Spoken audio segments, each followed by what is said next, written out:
निवडणुकीच्या काळात सुद्धा विधानसभा असेल, लोकसभा असेल, या व्यक्तींनी खालच्या पातळीवर जाऊन सगळ्यांवरती आरोप केले होते आमच्यावर. तेव्हा सुद्धा तुम्हाला सगळ्यांना सांगितलं होतं की मी तरीसुद्धा या माणसावरती एकही शब्द बोलणार नाही.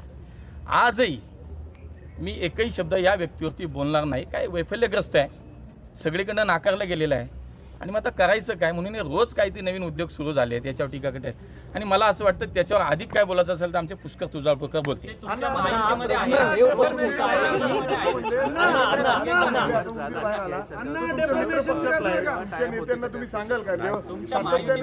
मला असं वाटतं की आमच्यावरती नेत्यांची भूमिका स्पष्ट आहे. आम्ही महायुतीतले सगळे नेते आमची जे सांगतील ते आम्ही ऐकतो.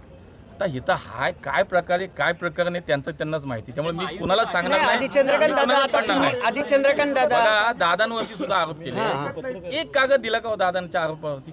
एक कागद नाही दिला. तर मला असं वाटतं की तुम्ही लोक पण आता मुंबईत जसं एक सकाळी काहीतरी भोंगा वाजतो तसं आता पुण्यातला तुम्ही सुद्धा विचार करा की कोणाला एंटरटेन केलं पाहिजे, कोणाचं वाजवलं पाहिजे, कोणाला आपण विचारलं पाहिजे का? ते तथ्यच नाही ना काही. त्यामुळे मी काय त्या व्यक्तीबद्दल बोलणार पण नाही. आमचा पुष्कर समर्थ आहे.